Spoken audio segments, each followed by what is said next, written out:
Live Fit Podcast, episode 65, Dairy. It still does a body good. Unfortunately, the science they had at the time was not very complete. The people had a pretty narrow view of what that science said, and as a result, we had dietary guidelines that recommended that we consume low-fat diets and low-saturated fat diets. Unfortunately, over time, as the science evolved, that science didn't hold up, and what we see now today is science that says saturated fat is unlikely to be a risk factor for heart disease. From a scientific viewpoint, I have not seen any science that would support having any nutritional value, health benefit value from consuming raw milk over pasteurized milk. Fluid milk may be better at rehydrating you than water. Consuming more dairy without controlling for calories didn't have any benefit, but when you were restricting calories and made sure that you were getting adequate dairy as a part of that diet, you tended to lose more weight as body fat and lose less weight as lean body mass. So from a body composition point of view, you did much better when you had adequate dairy in your diet. You're listening to the Live Fit Podcast with Glenn Johnson. Here, we'll talk about all things related to good health, fitness, food, fat loss, and the mind-body connection. Yes, it is time once again for the Live Fit Podcast. I'm your host, Glenn Johnson. Thank you, everybody, for listening. It means a lot to me. This is episode 65, and today I'm speaking with Dr. Greg Miller. He is the Chief Science Officer for the National Dairy Council. He's going to tell us why milk is still one of the most nutritious and affordable foods available, how it helps people lose body fat, and why you should never drink raw milk. Dr. Miller is also going to talk about yogurt, cheese, casein, whey, and why milk is an excellent performance fuel for athletes. I know it works well for me. That's about all I have for an introduction today. Let's just get right on with the show, shall we? Good morning, Greg. How are you doing? Great, thank you. So I have Dr. Greg Miller on the line today, and you work for the National Dairy Council, is that correct? That's correct. I'm the Chief Science Officer for the National Dairy Council. And what exactly does that mean? What's your job entail? Dairy farmers invest in what they call a checkoff program. So it's money that they take out of their pockets and give to us to invest in their behalf to increase awareness about dairy foods and the role dairy foods can play in a healthy diet. I oversee their investment in research. So we fund nutrition research at universities and medical schools across the globe, mainly in the U.S., to provide science-based information that we can use to talk about the role and the value of dairy foods in a healthy diet. Great. And what kind of research is most recently revealed something positive or negative about dairy? Well, there's been a lot of good news around dairy these days. The dietary guidelines for Americans talk about the consumption of milk and milk products and its relationship to reduced risk of cardiovascular disease, type 2 diabetes, and with lower blood pressure. So we've funded some of that work, and a lot of it's been funded by the government. We've also been funding work that shows that the consumption of whole milk dairy products is also associated with reduced risk of cardiovascular disease. And in fact, the evidence now shows that the consumption of milk fat, regardless of fat level, can be a part of a healthy diet for good health. Well, I'm glad you brought that up because that was one of the questions I was going to ask you. When I grew up back in the 70s and 80s, fat was taboo. You were supposed to drink non-fat milk and non-fat yogurt and all those things, and we were supposed to not consume any fat. And now there's been some research that definitely shows that that was not very factual and that is not in our humans' best interest for good health. What can you tell me about that? Well, it's one of those unfortunate situations where back in the late 50s, early 60s, the rates of heart disease were getting much higher. People were very concerned, and so they wanted to provide dietary guidance to the American population on how to eat to reduce their risk of heart disease. Unfortunately, the science they had at the time was not very complete. The people had a pretty narrow view of what that science said, and as a result, we had dietary guidelines that recommended that we consume low-fat diets and low-saturated fat diets. Unfortunately, over time, as the science evolved, that science didn't hold up, and what we see now today is science that says saturated fat is unlikely to be a risk factor for heart disease, and it depends on what the food source of that saturated fat is too. So when we look at dairy foods, what we find is this very complex matrix of food called dairy foods is different than just being saturated fat. It's a mixture of many different types of fats, and so it turns out really doesn't increase our risk of cardiovascular disease. Does it matter what form this dairy comes in? Cheese, yogurt, milk, etc.? Well, right now the science is around both milk, cheese, yogurt, in those forms, regardless of fat level. Sometimes the data will say low fat or fat-free might be a little bit better, but in totality, the data is showing that all dairy foods, milk, yogurts, and cheese, regardless of fat level, can be a part of a healthy diet. Now, does it matter what the cow is eating? Well, there's some data that says that grass-fed cattle have more omega-3s and more conjugated linoleic acid, which is a fatty acid that's been shown to have health benefits in milk from those animals. But really, you get a large percentage increase, but the percentage is on a very small actual amount. So really, it's not very significant in terms of your health. If you want to get omega-3s, you should eat fish or canola oil, but dairy products are really not a good source of omega-3s. I see. So a grass-fed butter would have more omega-3 than a standard grain-fed butter, but it's not a significant difference. It might be a higher percentage because they're a percentage of the whole, but in actuality, it's not very much. Is that what you're saying? Yes, that's right. So you might hear a 50% increase in the omega-3s in milk from cattle-fed grass rather than grain. But that's 50% of a very, very, very small amount. So 50% more of nothing is nothing. Yeah, that's true. That's pretty funny. I've been reading about dairy and hearing about it from time to time, and there really seems to be a toss-up on its health benefits. Depends on the source. Some people will say it's good for you. Some people say it's bad. Some will state the reasons. Some say that it's good for your bones. Some say that it doesn't really make a difference, that cultures that don't consume any dairy, the adults don't have as great of osteoporosis in their group as other groups do that do consume more dairy. So that tends to lend itself to, does milk really make a difference in bone health over time? Yeah, well, again, I work for the dairy industry, so, obviously everybody knows what I'm going to say. Right. But look at what the dietary guidelines for Americans say. They say that dairy is important for good bone health, particularly in young kids. The American Academy of Pediatrics has gone on the record in saying that kids should consume 3 to 4 servings of dairy each day because it's very important for their bone growth and bone development. And so external experts who are looking at the totality of the science that's available have gone on record supporting the role and the value of dairy foods for good bone health. And there's plenty of science out there to show it. Now, is the data mixed? Sure. In some of these epidemiological studies, we see mixed outcomes. But again, we don't know if people drank more milk because they knew they were at risk for fracture, and that's why people who had more fractures had higher milk intake. The data is not very good in terms of the epidemiological data, but certainly the randomized controlled trials show that people who consume more dairy have better bone mineral density, particularly in younger kids.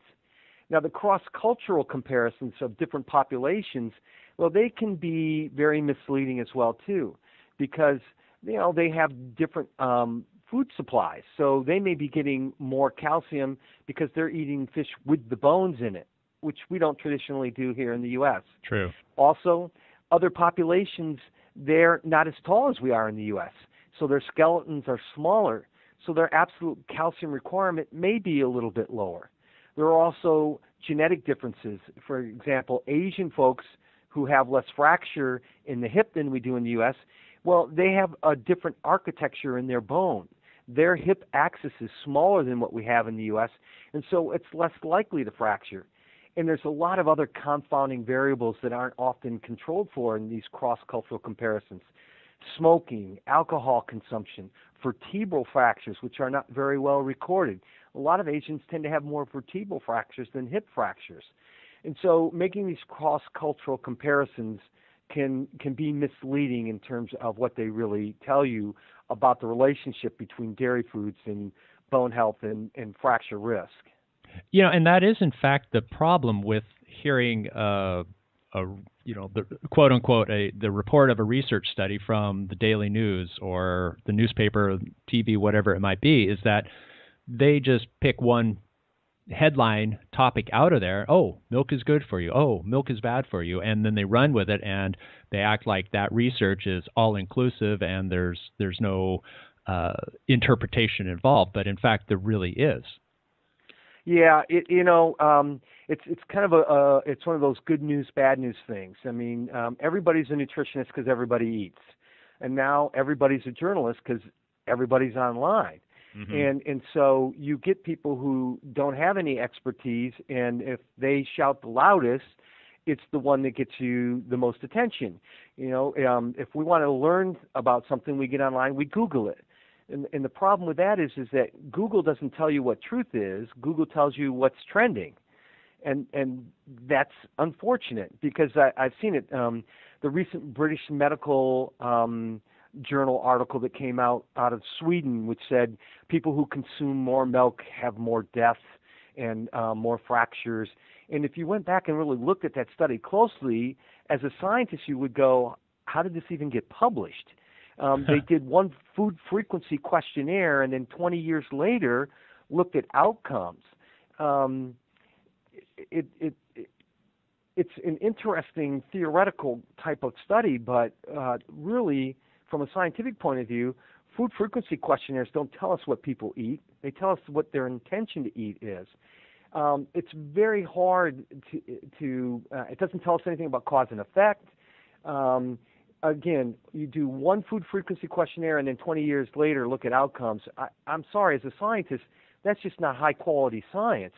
But the headlines were all out there in mass that consumption of milk causes premature death, when in fact, if you look at the total body of science available, that's just not true. And it was based on one not very well-designed study.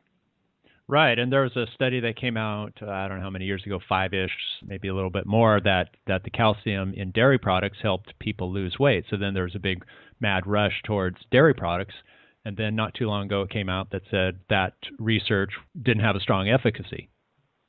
Well, there was a lot of good data epidemiologically. It was very consistent. There were animal models that began to tell us what the mechanism was of how dairy might be impacting weight and body composition. And what happened was, though, with the random clinical trials, the data started coming out mixed. And a lot of that then depended on study design. And what we've learned is that for dairy to really have a strong impact on weight and body fat, it's really under the auspice of caloric restriction. So consuming more dairy without controlling for calories didn't have any benefit. But when you were restricting calories and made sure that you were getting adequate dairy as a part of that diet, you tended to lose more weight as body fat and lose less weight as lean body mass. So from a body composition point of view, you did much better when you had adequate dairy in your diet. So it doesn't necessarily cause you to lose weight, but it can certainly be a part of a good, healthy diet that is geared towards weight reduction, correct? Correct. And I strongly recommend it because, again, what we see is sometimes you see better weight loss, particularly around the waist, but what you see is better weight loss in terms of body composition. Because if you're on a low-calorie diet and your dairy intake is low, again, you lose both lean body mass and body fat. With adequate dairy in your diet, you tend to lose more as body fat and less as lean body mass. So you get a better weight loss. I see. And does it matter if they're consuming whole or fat-free? No, it doesn't really matter. Really is going to matter is your overall caloric intake. Gotcha. And fat, the higher fat dairy products have more calories, but they're also more satiating. So if that keeps you away from other foods such as the carbs and the sugars, that can definitely be beneficial. Exactly. And there was a recent study out of Tufts University that showed that some people, when they go to lower fat versions of dairy, they backfill those calories and they backfill it with carbs. It's right. One study, but an interesting premise. So why is dairy good for humans other than the reasons you just stated? Is there anything else? Well, from my vantage point, it's affordable, it's accessible, and it's convenient. A lot of people love the flavor and taste of many dairy products, so they can fit into a healthy lifestyle and a healthy diet.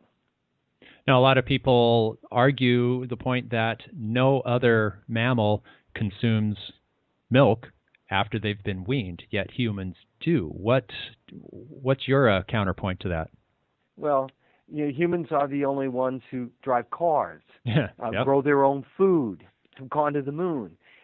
We have logic and sense that says this is a very nutrient-rich food.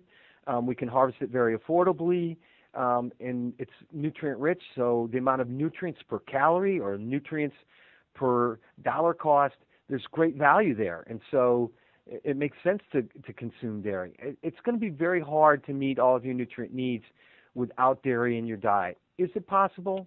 Sure, it's possible, but it's not easy. You really have to know nutrition and know food groups and what foods deliver nutrients that you need in your diet. Studies have shown the nutrient quality of the diet really changes with the dairy intake. Lower dairy, lower nutrient quality; higher dairy, higher nutrient quality. And there's been several studies that have shown that. Replacing the amount of calcium that you get from a glass of milk means you're going to have to consume 10 servings of raw spinach or 3.5 cups of broccoli. And so that's hard because there's a calorie cost, there's a cost, there's an environmental cost. And so it's not as easy as people would suggest to replace the nutrient quality that you get from dairy with other foods. And we've done modeling with dietary recommendations and taking dairy out and trying to backfill those nutrients from other food sources. And we do see that there's a calorie cost, so you're going to have to eat more calories, you're going to have to eat a larger volume of food, and you're going to have to spend more money to get the same amount of nutrients that you would get from a glass of milk. Now, not too long ago, the USDA revamped their food pyramid, and they have the ChooseMyPlate now. And part of the ChooseMyPlate is a glass of milk, an 8-ounce glass of milk. How much influence did the National Dairy Council have on that new image? Well, I don't think we had any because we had no idea what the new image was going to be or what it was going to look like. As a not-for-profit funded by dairy farmers, we're not allowed to try to influence policy or change policy. We're not allowed to lobby. We are allowed to provide scientific information when it's requested. So if the government puts out their Dietary Guidelines Advisory Committee report and says, we would like public comment on this report, we're allowed to provide a science-based comments to USDA and HHS on that report, but it has to be science-based, and it's a reflection of what the science says. We can't tell them we think this policy should be that or that policy should be that.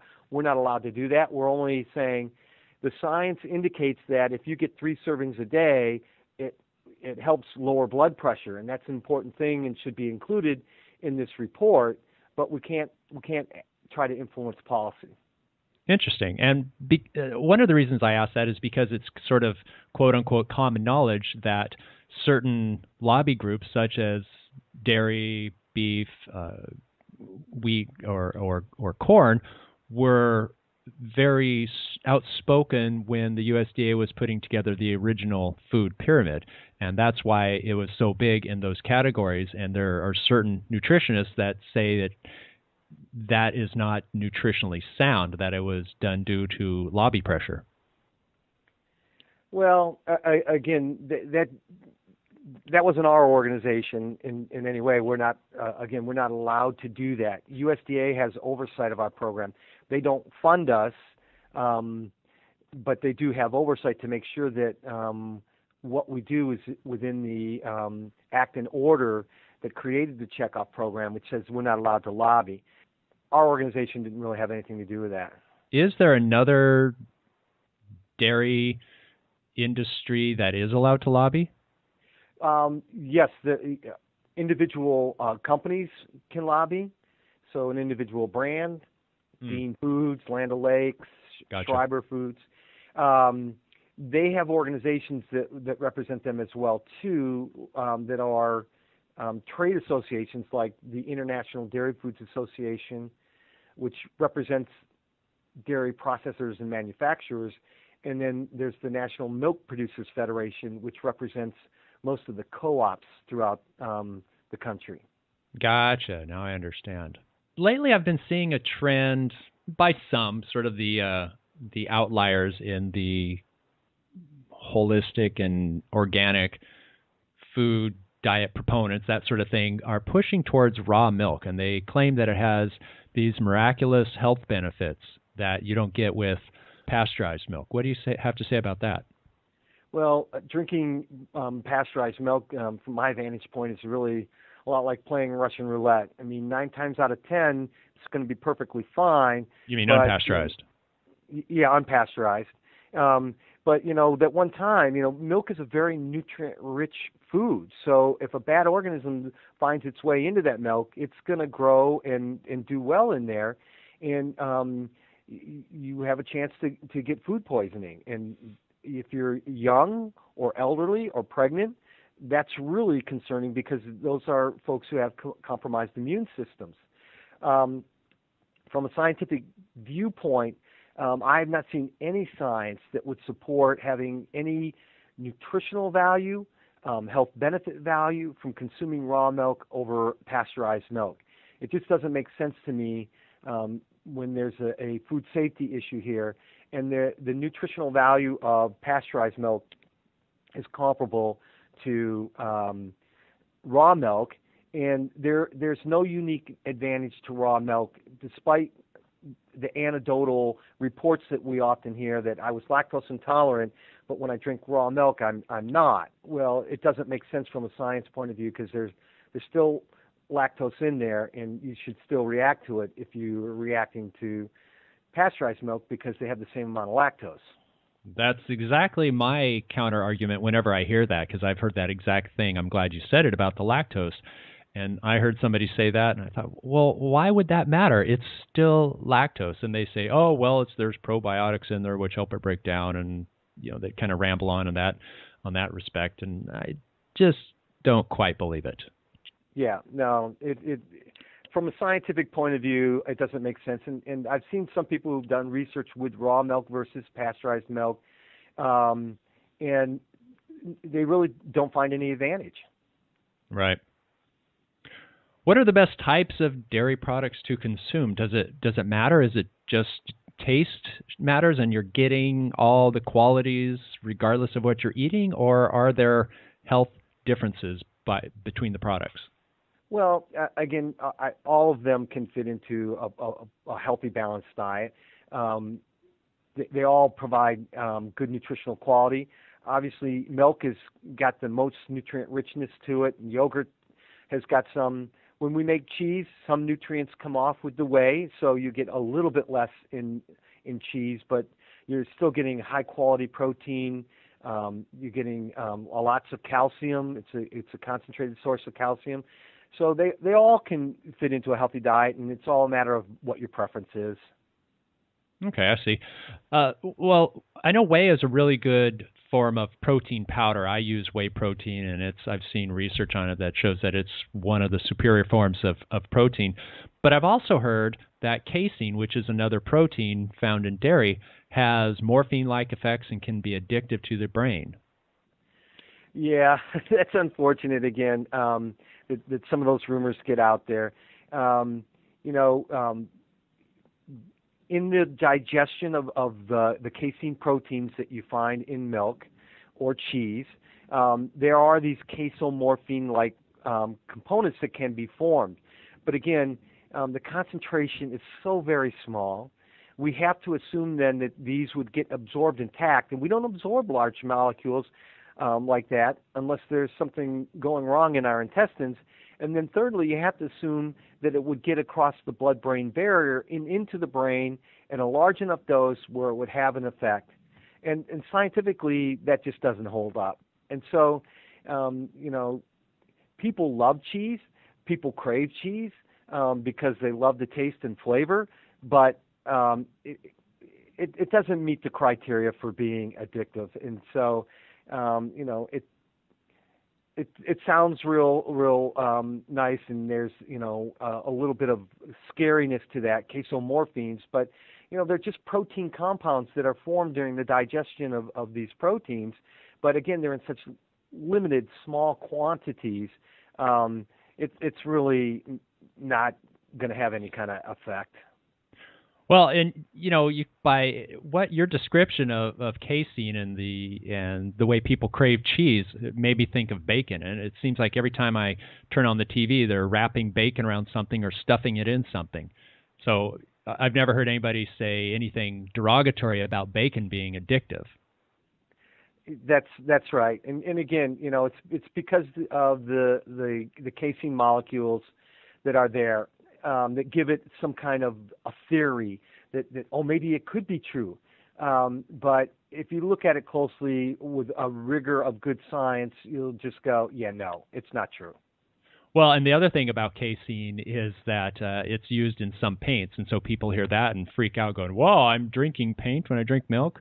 And my argument is that, well, just because something is in milk and it's a good chemical structure in something else doesn't make it poisonous to you. You're not drinking paint. Right. You know, we make a lot of different things out of protein. And so, you know, again, people just use that to try to scare people. Right. I used to work in a props department for a school theater, and we were painting. It smelled like rotten milk, and I thought, whoa, what's going on here? So that's where I learned that. And it does have a pretty unpleasant smell, but that doesn't make the paint bad or the dairy bad either. Right. So, Dr. Miller, I'd like to now ask you about dairy products for athletes. Have you seen any research about athletic performance? Yeah, in fact, there's been a lot of good research over the last 5 to 7 years that has come out around the relationship between dairy intake and athletic performance, particularly milk and chocolate milk. And there's a lot of good science that shows that milk can be an excellent recovery beverage after exercise. I've used it myself both during long extended bike rides and also as a recovery fuel. And I remember there's this one ride I was on. I'd ridden like 200 miles, and it was just hot the end of the afternoon, and I couldn't stand my sports fuel anymore. So I drank some non-fat milk, and boy, did it really hit the spot, and it refreshed me, and I felt great, and I really didn't need anything else for another hour. It was fantastic. Well, you know, there's a lot of good electrolytes in there. There's water in there. There's high quality protein, and you have both whey protein and casein proteins, and we talk about those as fast and slow proteins, because the whey proteins get absorbed quite quickly, and they have a lot of branched chain amino acids, which are really good at stimulating muscle repair and muscle recovery. And then the casein is more of a slow protein, which is more slowly digested and provides a slow release of amino acids into the system to help repair over the long term. You know, what's really interesting is that there are some studies that have come out that showed that fluid milk may be better at rehydrating you than water, because what happens is when we drink water, it gets absorbed very rapidly. And when it gets absorbed, it gets into our bloodstream. The volume of our blood begins to get greater, and when it gets greater, it starts pushing against our arteries. That signals our kidneys to get water out of the system because we don't want our blood pressure to go up. And so we start excreting a lot of that water in our urine so that we can get our blood pressure back down. and you end up losing that water volume and not rehydrating the tissues like you would like.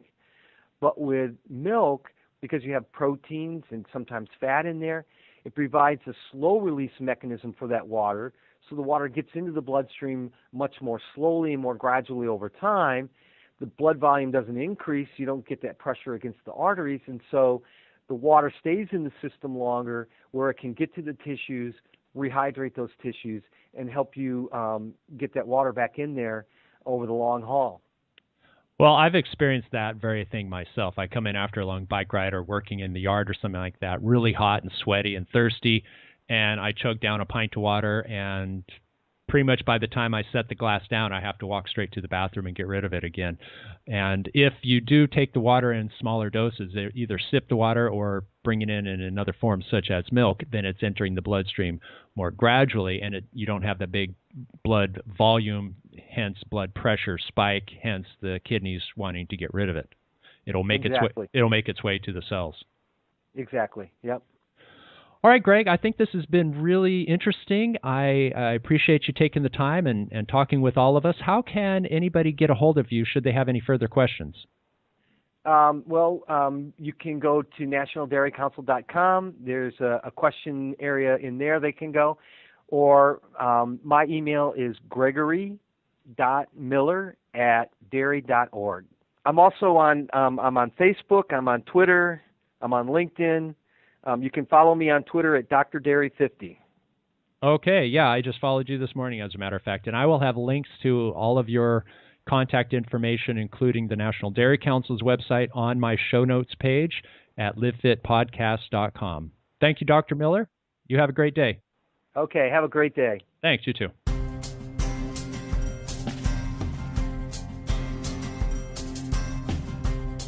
Thank you for listening to this episode of the Live Fit podcast. Please keep those reviews coming in iTunes and Stitcher Radio.